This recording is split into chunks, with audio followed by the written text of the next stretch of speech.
अध्याय 15 बूढ़े के प्रकट होने की शर्तें। ये लिखावट देखकर वह बहुत देर तक हिचकिचाता रहा। आखिरकार रोहित ने उस भूरे रंग की चमड़े की पर्ची को नहीं फेंका। इसका कारण बहुत ही सीधा था।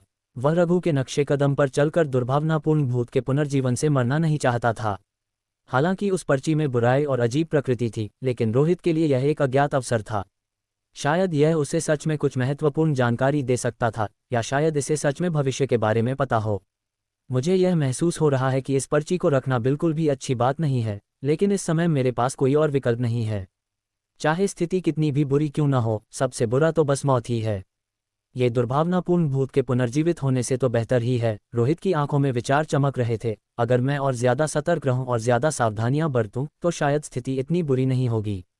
दांत पीसकर उसने चमड़े की पर्ची को लपेटा और अपनी जेब में डाल लिया। उसने इसे रखने का फैसला पहले ही कर लिया था। इसी समय केशव का सेल फोन जो उसके हाथ में था अचानक फिर से बजने लगा। उस पर अर्रब का नाम दिख रहा था। रोहित इस क्षण होश में आया। जब उसने अर्रब का नाम देखा तो उसकी नज़र थोड़ी बदल गई। वह लगभग भूल ही गया था कि अर्रब अभी भी आसपास था। एक पल सोचने के बाद उसने फिर भी फोन उठाने का फैसला किया। हे रोहित, मैंने तुम्हें वह चीज़ दे दी है। तुम मुझे ऐसे ही फोन नहीं काट सकते। जल्दी बताओ इस जगह से कैसे निकलना है। जल्दी बताओ। अर्रब की आवाज़ बहुत घबराई हुई थी। ये साफ था कि वह अब बहुत डरा हुआ था। यह इसलिए था क्योंकि अब वह अकेला था। उसके आसपास कोई और सहपाठी नहीं था। हालांकि उसने अपने पीछे की कदमों की आहट से छुटकारा पा लिया था, लेकिन वह अभी भी प्रेतलोक में था। जब तक वह प्रेतलोक से नहीं निकलता उसकी सुरक्षा केवल अस्थायी थी। रोहित की आंखें चमकी और उसका दिमाग तेजी से सोच रहा था। उसने अर्रब को एक प्रयोग के रूप में इस्तेमाल करने का फैसला किया। जल्द ही उसने कहा, अर्रब, मैं तुम्हें यहाँ से बाहर निकालने की पहल नहीं करूँगा, लेकिन मैं तुम्हें एक तरीका बताऊँगा। मैं भी इसी तरीके से बचा हूँ। क्या तरीका? जल्दी बताओ, जल्दी, अर्रब ने आग्रह किया। रोहित ने कहा, तुम्हारा फ़ोन अभी भी इंटरनेट से जुड़ सकता है ना? अब मैं एक URL भेजूंगा। फोरम खोलो और dr_r नाम के एक नेटिजन की पोस्ट ढूंढो। इतना कहकर उसने उस फोरम हॉरर स्टोरी का URL भेजा जिसे उसने पहले पढ़ा था। कुछ ही सेकंड में अर्रब को संदेश मिला और उसने कहा, मैंने dr_r की पोस्ट ढूंढ ली है। ये काफ़ी लोकप्रिय है। उसे खोलो और दूसरों के जवाबों को ब्लॉक कर दो। फिर अंत तक स्क्रॉल करो, रोहित ने कहा। अर्रब की उंगलियों में पसीना आ रहा था। उसने फ़ोन की स्क्रीन पर टैप किया और पोस्ट खोली, फिर निर्देशानुसार अंत तक पलटा। जैसे ही वह अंत तक पहुंचा उसका शरीर कांप उठा। यह एक तस्वीर थी। तस्वीर में एक लंबे चोगे वाला बूढ़ा व्यक्ति था। उसका शरीर लिवर मोर्टिस से ढका हुआ था और उसका चेहरा सुन्न और पीला था, जैसे वह मर चुका हो। ये बूढ़ा व्यक्ति तस्वीर में कांच की खिड़की के बाहर खड़ा था, जैसे वह वहां से गुजर रहा हो। हाँ, तस्वीर उसी बूढ़े आदमी की थी जिसने कक्षा के बाहर दरवाजा खटखटाया था। तस्वीर देखी, उसे सेव कर लो, रोहित ने कहा। ठीक है। अर्रब ने अपनी लार नीली और डर के साथ तस्वीर सेव कर ली। जब उसने निर्देशानुसार कर लिया तो रोहित ने तुरंत चारों ओर देखा और सभी दिशाओं में स्थिति पर ध्यान दिया। 1 मिनट, 2 मिनट, 3 मिनट, बूढ़ा आदमी प्रकट नहीं हुआ। ऐसा लग रहा था कि वह इस जगह को छोड़कर कहीं अज्ञात स्थान पर चला गया था। हालांकि रोहित जानता था कि प्रेतलोक अभी भी यहीं था, इसलिए बूढ़ा आदमी नहीं गया था। बस वह उसकी नज़र से ओझल था। आखिरकार स्कूल बहुत बड़ा था। यह कोई अजीब बात नहीं थी कि वह उस चीज़ की आकृति नहीं देख पा रहा था। रोहित, कुछ बोलो। मैंने वही किया जो तुमने कहा था, लेकिन कुछ नहीं हुआ। अर्रब की आवाज़ फ़ोन के दूसरे छोर से आई। रोहित ने भौहें चढ़ाईं और मन में सोचा, क्या मेरा अनुमान गलत है? ऐसा लगता है कि बूढ़ा आदमी कक्षा के बाहर इसलिए नहीं आया क्योंकि मैंने उसकी तस्वीर देखी थी। उसके दिमाग में 3 परिकल्पनाएं थीं। फोरम पोस्ट में नेटिजन dr_r ने पोस्ट किया था कि यह सब दूसरे प्रांत के एक शहर के अस्पताल में हुआ था। वह जगह जयपुर शहर से कम कुछ 100 किलोमीटर दूर थी। उसके स्कूल में दूसरे प्रांत के एक अस्पताल से उसी भूत से टकराने की क्या संभावना थी? रोहित को लगा कि यह बहुत कम थी। केवल एक ही संभावना थी कि बूढ़ा आदमी किसी चीज़ द्वारा यहाँ खींचा गया था। एक संकेत, एक शर्त या कोई व्यक्ति। इसलिए उसका पहला अनुमान था कि इसका रघु से कुछ लेना देना था। बूढ़ा आदमी रघु की तलाश में हो सकता है। आखिरकार रघु एक घोस्ट राइडर था, इसलिए उसने पहले भूतों से निपटा होगा। हालांकि रघु की मौत और इस तथ्य के साथ कि उसने बूढ़े आदमी को पहली बार देखा था, इस धारणा को खारिज किया जा सकता था। उसका दूसरा अनुमान था कि यह अर्रब से संबंधित था। हालांकि शुरुआत से जब बूढ़ा आदमी प्रकट हुआ था, अर्रब अभी भी जीवित था, इसलिए इस अटकल को भी खारिज किया जा सकता था। तीसरी परिकल्पना पर चलते हैं। बूढ़ा आदमी खुद के द्वारा यहाँ आकर्षित किया गया था। अगर यह परिकल्पना सच थी तो रोहित और बूढ़े आदमी के बीच एकमात्र संबंध ये था कि उसने फोरम पर कहानी पढ़ी थी, उसकी तस्वीर देखी थी और DR_R द्वारा रिकॉर्ड की गई दरवाजे की दस्तक सुनी थी। अगर ये तस्वीर नहीं है तो ये दरवाजे की दस्तक ही होनी चाहिए। ये सोचकर रोहित ने आगे कहा, अर्रब, क्या तुम्हें नीचे ऑडियो फाइल दिख रही है? उस पर क्लिक करो, यही इस जगह से जाने का तुम्हारा मौका है। ठीक है। अर्रब ने ऑडियो फाइल पर क्लिक किया। धप धप धप, एक की दिल पर दस्तक देने जैसी धीमी दरवाजे की दस्तक अंधेरे भरे माहौल में गूंज उठी। अर्रब ने अपने फ़ोन को आसपास को रोशन करने के लिए ऊपर उठाया और कहा, रोहित, कुछ नहीं हुआ। हालांकि फ़ोन के दूसरे छोर पर रोहित की आंखें अचानक सिकुड़ गईं और उसके चेहरे पर सदमे का भाव आ गया। स्कूल के ग्रीन बेड पर एक बूढ़ा आदमी लंबे चोगे में, जिसका चेहरा पीला और लिवर मोटिस से ढका हुआ था, प्रकट हो गया था। उसके कदम कठोर थे और उसकी हरकतें धीमी थीं, जैसे वह अर्रब की ओर कदम कदम चल रहा हो। जैसा कि अपेक्षित था, वह प्रकट हो गया और उसके प्रकट होने का तरीका बिल्कुल भी समझ में नहीं आया। ऐसा लग रहा था जैसे बूढ़ा आदमी पूरे समय वहीं खड़ा था। धत, मेरा अनुमान सही है। वह बूढ़ा आदमी मुझे ढूंढने आया क्योंकि मैंने दरवाजे पर दस्तक सुनी थी। रोहित के दिल में एक सिहरन दौड़ गई। रोहित, हे रोहित, कुछ बोलो। अर्रब को नहीं पता था कि बूढ़ा आदमी उसकी ओर चल रहा था, इसलिए वह बोलता रहा। रोहित धीरे धीरे पीछे हटा, बूढ़े आदमी की नज़र से बचते हुए। वह ध्यान से दूर चला गया और उसने निर्देश दिया, उस ऑडियो फाइल को सुनते रहो, रुको मत। क्या ये सच में उपयोगी है? अर्रब ने बार बार ऑडियो फाइल पर क्लिक किया और पूछा। धप धप धप, उसके हाथ में फ़ोन अजीब दरवाजे की दस्तक की आवाज़ें बजाता रहा। हालांकि इसका कोई प्रभाव नहीं लग रहा था। अर्रब ने महसूस किया कि उसके आसपास अब कोई कदमों की आहट नहीं थी। हालांकि यह उपयोगी नहीं लग रहा था, लेकिन ये पूरी तरह से अप्रभावी भी नहीं था। रोहित का तरीका प्रभावी होना चाहिए, ये सोचकर अर्रब ने राहत की सांस ली। हालांकि उसे यह नहीं पता था कि उसके पीछे काले लंबे चोगे में और लिवर मोटिस से ढका बूढ़ा आदमी धीरे धीरे उसकी ओर आ रहा था। इस समय रोहित तुरंत वन क्षेत्र से निकलकर पहले वाले खेल के मैदान में वापस आ गया था।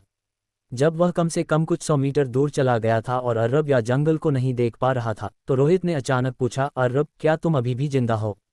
बकवास, बेशक मैं अभी भी जिंदा हूं, अर्रब ने कहा।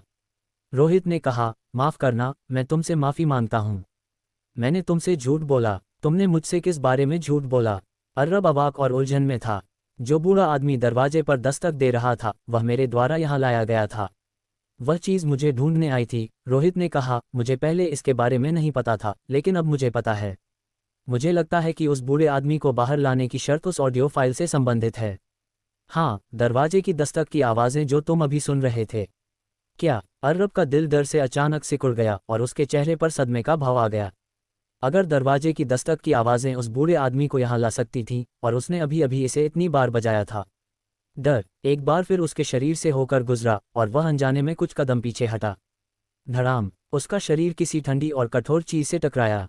पीछे मुड़कर अर्रब ने एक बूढ़े आदमी को देखा जो लिवर मोटिस से ढका हुआ था और एक पीले चेहरे के साथ उसे सुन्नता से देख रहा था। उसका शरीर हिल नहीं पा रहा था। एक पुराना, दुबला और ठंडा हाथ धीरे धीरे उठा और धीरे धीरे अर्रब के चेहरे को ढांप लिया। हाथ बहुत मजबूत था। उसे लगा कि उसके चेहरे की हड्डियां कुचली जा रही हैं। रोहित, रोहित, अर्रब की डरावनी और नाराज चीखें फ़ोन के दूसरे छोर से आईं। रोहित अविचलित था। उसने फ़ोन से कहा, तुमने ही मुझे सिखाया कि बहुत भोला नहीं होना चाहिए। ये कहकर उसने फ़ोन काट दिया। अध्याय 16, अनुत्तरित कॉल। रोहित ने हाथ में रखा फ़ोन नीचे रखा और डर और खौफ के साथ अपने पीछे हरे भरे जंगल को देखा। ये बूढ़ा आदमी वाकई भयानक था। चाहे कितनी भी बार वे उसके संपर्क में आए, यहाँ तक कि दूर से भी, ये लोगों को रोंगटे खड़े कर देता था और उनमें डर भर देता था। अर्रब अब तक मर चुका होगा। रोहित की नज़र थोड़ी हिली। सबसे महत्वपूर्ण बात अब प्रेतलोक से बाहर निकलना और इस बूढ़े आदमी से दूर रहना है। अगर वह हमें फिर से पकड़ लेता है तो हम मर जाएंगे। चाहे वह केशव, कविता या मैं, नतीजा एक ही होगा। तो क्या हुआ अगर वह एक घोस्ट राइडर बन गया? क्या रघु एक दुर्भावनापूर्ण भूत के जागने से नहीं मारा गया था क्योंकि उसने उनकी बहुत ज़्यादा शक्ति का इस्तेमाल किया था? और रघु के मरने का कारण निश्चित रूप से ये था कि यह बूढ़ा भूत शिशु से कहीं ज़्यादा भयानक था।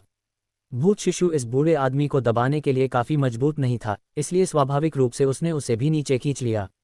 बहुत जल्द जब केशव ने रोहित को वापस आते देखा तो उसने थोड़ी राहत की सांस ली। रोहित, तुम कहाँ भाग गए थे?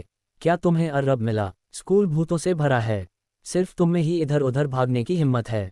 मैं तो एक कदम भी चलने की हिम्मत नहीं कर रहा हूँ। हालांकि मैं अर्रब से संपर्क करने में कामयाब रहा, जैसा कि अपेक्षित था वह किसी भूत से टकराया होगा, रोहित ने कहा, और मैंने उस बूढ़े आदमी को देखा जिसने कक्षा के दरवाजे पर दस्तक दी थी। हम अब उस क्षेत्र के पास नहीं जा सकते। सबसे महत्वपूर्ण बात अब इस जगह से निकलना है। अगर हम यहाँ रुकते रहे तो मुझे नहीं पता कि यहाँ और कितने लोग मरेंगे। उसने अपना आखिरी वाक्य पूरा किया। बाकी सब शांत थे, उनके चेहरों पर डर और चिंता थी। ये सही था। कुछ ही घंटे हुए थे और वे भाग रहे थे, लेकिन केवल इतने ही लोग जिंदा बच पाए थे। बाकी सब गायब हो गए थे, और हर कोई जानता था कि प्रेतवादित जगह में गायब होने का क्या मतलब होता है। यह कोई सपना नहीं था, न ही कोई फिल्म थी। यह एक वास्तविक प्रेतवादित घटना थी। ये लोगों को मार सकती थी। रोहित, हमें बाहर लाने के लिए धन्यवाद। तुम्हारे बिना हमारा बुरा हाल होता। हाँ, धन्यवाद। मैं पहले जो हुआ उसके लिए भी माफ़ी चाहता हूँ। जब अर्रब ने तुम्हें शौचालय में धकेला तो हमने उसे नहीं रोका। बाद में हमें पता चला कि अर्रब एक शैतान था।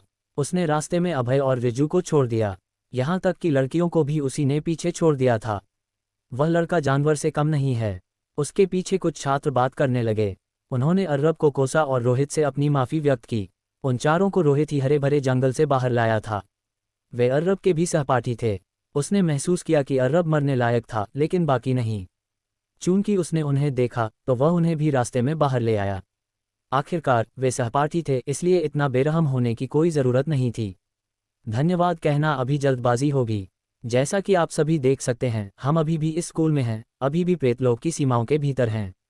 क्या हम जिंदा बाहर निकल पाएंगे, यह अभी भी एक सवाल है। रोहित ने सिर हिलाया और कहा, हालांकि आप सभी अब बहुत थके हुए हैं, यह आराम करने का समय नहीं है। हालांकि मैंने प्रेतलोक की स्थिति के बारे में ज़्यादा कुछ नहीं सुलझाया है, मैं फिर भी कोशिश करना चाहता हूँ। मेरे पीछे चलो और देखते हैं कि क्या हम स्कूल से बाहर निकल पाते हैं। इस समय वह इन लोगों की रीढ़ बन गया था। उसके कहने के बाद कुछ लोग जो जमीन पर आराम करने बैठे थे तुरंत खड़े हो गए। 1, 2, 3, 4, अब केवल 13 लोग बचे हैं। भगवान जाने बाद में कोई और मरेगा या नहीं। अगर मुझे पहले पता होता तो मैं आज छुट्टी के लिए आवेदन कर देता। हमें अभी भी स्कूल जाने की क्या ज़रूरत है। दूसरे लोग स्कूल जाने के लिए पैसे खर्च करते हैं, लेकिन हम स्कूल में भाग लेने के लिए अपनी जान जोखिम में डाल रहे हैं। केशव ने कुछ चिड़चिड़े मूड में कहा। बाकियों ने उसकी तरफ देखा। उन सभी ने सिर झुका लिया और नहीं बोले। वे बहुत उदास और बुरी स्थिति में लग रहे थे। अगर उन्हें जीवित रहने की कोई उम्मीद नहीं दिखती तो रोहित का मानना था कि वे जल्द ही मानसिक रूप से टूट जाएंगे। यह इसलिए था क्योंकि उसने देखा कि कुछ लड़कियां पहले ही पीली पड़ चुकी थीं। उन्होंने आपस में बात करना और बड़बड़ाना शुरू कर दिया था। चलो, रोहित को इस बात की परवाह नहीं थी कि वे मानसिक रूप से टूटेंगे या नहीं। सवाल अब यह था कि क्या वे इस जगह से जिंदा निकल पाएंगे। उसके नेतृत्व करने से समूह को खो जाने की चिंता नहीं थी। इसके अलावा वे चलते समय प्रेतलोक से लगातार दूर जाते हुए लग रहे थे। आसपास का अंधेरा घना नहीं था, हालांकि आकाश अभी भी अंधेरा था। वे सड़क और आसपास की इमारतों को देख सकते थे। बहुत जल्द समूह स्कूल के गेट पर पहुंचा। सुरक्षा बूथ खाली था। सड़क शांत थी, भयानक रूप से शांत। स्ट्रीट लाइटें नहीं जल रही थीं और कोई कार आ जा नहीं रही थी। आसपास का माहौल बहुत अजीब था। उनकी आवाज़ों के अलावा कुछ और सुनाई नहीं दे रहा था। रोहित ने सुरक्षा बूथ के बंद दरवाजे पर नज़र डाली और उसकी आंखों में बेहद सतर्कता का भाव आ गया। उसने किसी भी दरवाजे के पास जाने की हिम्मत नहीं की। कौन जानता था कि दरवाज़ा खोलने के बाद कोई भयानक चीज़ बाहर आ जाएगी। इसके अलावा बाहर की पूरी तरह से खामोशी को देखकर वह साफ जानता था कि स्कूल से बाहर निकलना भी बेकार था। जब तक वह प्रेतलोक में था हर जगह एक जैसी थी। बाहर क्या हो रहा है? बाहर कोई क्यों नहीं है? आमतौर पर इस समय बहुत सारे माता पिता छात्रों को लेने के लिए गेट पर होते हैं, तीशा ने अपनी आवाज़ में घबराहट के साथ सवाल किया। निश्चित रूप से, आमतौर पर इस हाई स्कूल में लोगों और कारों की भीड़ होती थी, लेकिन अब उनके अलावा वहाँ कुछ भी नहीं था। मैं बाहर जाकर देखूंगा, केशव ने स्वेच्छा से कहा। वह गार्डरेल पर चढ़कर बाहर सड़क पर चला गया। उसने सड़क के चारों ओर देखा और देखा कि सड़क का अंत एक अंतहीन अंधेरे की परत से ढका हुआ था, जैसे कि वह नरक की गहराई में ले जाता हो। और जिस जगह से वह आया था वह भी अंधेरे से घिरा हुआ था। पूरी जगह दुनिया से अलग थलग लग रही थी। ये बेकार है, तुम चलकर बाहर नहीं निकल सकते। अपनी ऊर्जा बर्बाद करने की ज़रूरत नहीं है, रोहित ने कहा। तो क्या तुम कह रहे हो कि हम यहीं मरने वाले हैं? मैं मरना नहीं चाहती। एक लड़की तुरंत गिरकर जमीन पर बैठ गई। उसकी आंखों से तुरंत आंसू बहने लगे। हालांकि बाकी लड़कों का मानसिक संतुलन नहीं बिगड़ा था, हर कोई उनकी आंखों में मौत का डर देख सकता था। रोहित, कोई रास्ता सोचो। क्या तुम हमें बचा सकते हो? मैं अब और भूतों से नहीं मिलना चाहती। कविता ने उसकी बाँह खींची, उसकी बड़ी आंसुओं से भरी आंखें याचना कर रही थीं। रोहित थोड़ी देर के लिए शांत हो गया। मैं इस बारे में ध्यान से सोचूंगा। उसने आगे चलने की योजना नहीं बनाई। इसके बजाय वह अपने पास रखे पत्थर के ब्लॉक पर बैठ गया और थोड़ी देर आराम किया। पूरे रास्ते भागने के बाद वह बहुत थक गया था। अचानक उसने सिर नीचे किया और केशव के मोबाइल फ़ोन को देखा। क्या तुमने पहले मदद के लिए फ़ोन करने की कोशिश की थी? मैंने पहले कोशिश की थी। फ़ोन काम कर रहा था, लेकिन एक सहपाठी ने कहा। पिंकू, लेकिन क्या? कोई आवाज़ नहीं है। फ़ोन के दूसरी तरफ कोई आवाज़ नहीं है और ये कनेक्ट हो गया था।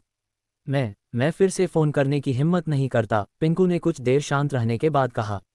फ़ोन शांत था, लेकिन ये कनेक्ट हो गया था। रोहित का दिल कांप गया। ये जगह पहले ही प्रेतबाधित थी। ऐसी अजीब चीज़ के अलावा उसने अब और मदद के लिए फ़ोन करने की हिम्मत नहीं की। लेकिन जब हम कक्षा में थे तो फ़ोन अभी भी कनेक्ट हो सकता था। ये स्थिति तब हुई जब हम कक्षा से बाहर निकले थे। अचानक तीशा ने उसे याद दिलाया। केशव ने पहले एम्बुलेंस को फ़ोन किया था।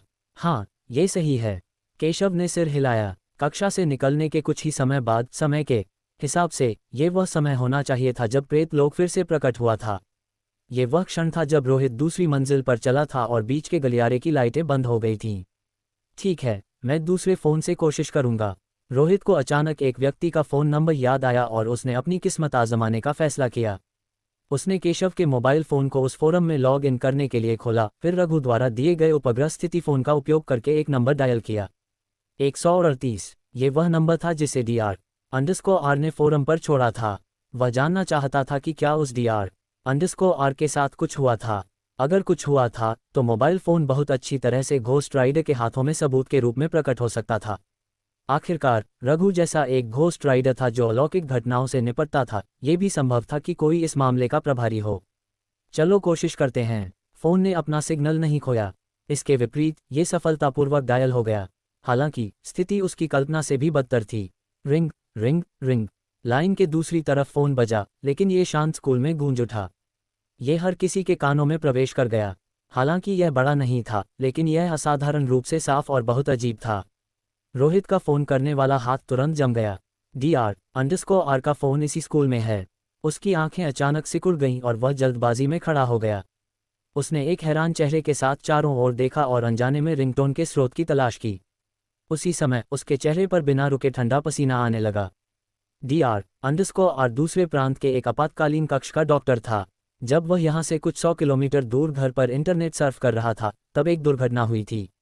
अगर उसकी रिंगटोन यहाँ प्रकट हुई तो इसका मतलब ये था कि वह भी यहीं था। बीप। हालांकि इस क्षण फ़ोन उठा लिया गया, लेकिन लाइन के दूसरे छोर से कोई आवाज़ नहीं आ रही थी। हालांकि उसी समय स्कूल में गूंजने वाली रिंगटोन भी गायब हो गई। इस समय रोहित ने एक निश्चित इमारत की तीसरी मंजिल पर एक खिड़की से एक कमज़ोर मोबाइल फ़ोन की रोशनी देखी।